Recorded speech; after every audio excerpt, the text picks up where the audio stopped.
సాధారణంగా పెళ్లి చేసుకుని ఒక ఆడ మగ భార్యాభర్తల్లాగా కలిసి ఉండటం జరుగుతుంది. కానీ పెళ్లి కాకుండానే ఇద్దరు భార్యాభర్తల్లాగా కలిసి ఉండడాన్ని సహజీవనం అంటారు. అసలు ఈ సహజీవనం ఎందుకు చేస్తారు?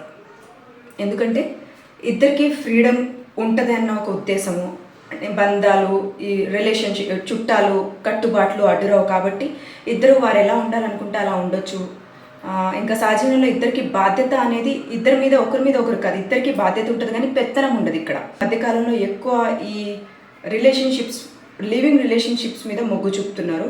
తమ ప్రియుడు లేదా ప్రియురాలతో కలిసి ఉండాలి అనే ఇష్టంతో అయినా కావచ్చు, లేదా పెళ్లి చేసుకుంటే గొడవలు అవుతాయనో, లేదా పెళ్ళి అనే ఒక ఆ ప్రాసెస్, ఆ తంతు ఇష్టం లేకుండా ఉండడం, లేదా లైఫ్ లాంగ్ స్నేహితులుగా ఉండాలనే ఉద్దేశం అవ్వచ్చు. కొన్నాళ్ళు కలిసి ఉన్న తర్వాత పెళ్లి చేసుకుంటే మరింత దృఢంగా ఉంటుందనే భావంతో అవ్వచ్చు. ఇలా రకరకాల కారణాలతో నేడు చాలా జంటలు సహజీవనం చేసినాయి. సహజీవనంలో థ్రిల్ ఉండొచ్చు, లాభాలు ఉండొచ్చు. ఇలాంటి జంటలు కూడా కోర్టు మెట్లు ఎక్కుతున్నారు అనేది వాస్తవం. అంటే కొంతకాలం సహజీవనం చేసిన తర్వాత ఎవరో ఒకరిలో, అంటే ఒక భాగస్వామిలో మార్పు వస్తే మరి అప్పుడేంటి పరిస్థితి? ఒకవేళ సహజీవనం ద్వారా పిల్లలు కంటే అప్పుడు ఈ బాధ్యత నాది కాదంటే నాది కాదు, ఇంకా అది యాక్చువల్లీ ఇలాంటి విషయాల్లో ఎక్కువ రిస్క్ అమ్మాయికే ఉంటుంది. ఎందుకంటే సహజీవనం సరైన గమ్యం చేరకపోతే అమ్మాయిదే తప్పు అంటారు, అమ్మాయినే వేలెత్తి చూపిస్తారు. అలాంటప్పుడు అమ్మాయికి ఎలాంటి హక్కులు ఉండవా? హక్కుల విషయానికి వస్తే భయపడాల్సిన అవసరం లేదు. సహజీవనం చేసిన అమ్మాయి కూడా పెళ్ళైన తర్వాత సాధారణంగా ఒక భార్యకు ఉండే హక్కులన్నీ ఉంటాయి.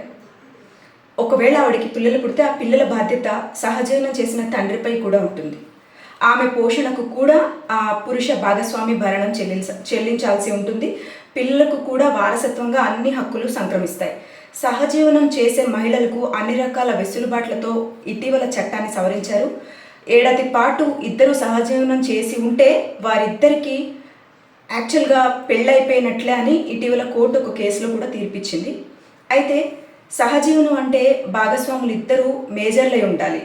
అప్పటికి పెళ్ళై ఇంకొకరితో సంసారం చేస్తూ ఇంకొక అమ్మాయిని పెట్టుకుని అది సహజీవనం అంటే ఒప్పుకోరు. ఇద్దరు పెళ్ళి కాని వాళ్ళు అయి ఉండాలి, లేదా విడో అయినా అయి ఉండాలి ఆవిడ, లేదా మరొకరు ఎలాంటి బంధంలో ఉండకూడదు. యాక్చువల్గా నా ఉద్దేశంలో పెళ్లి ద్వారా ఏకమైన జంటలో ఉన్న అనుబంధ బాంధవ్యాలు లివింగ్ రిలేషన్షిప్లో ఉండవని నా ఉద్దేశం.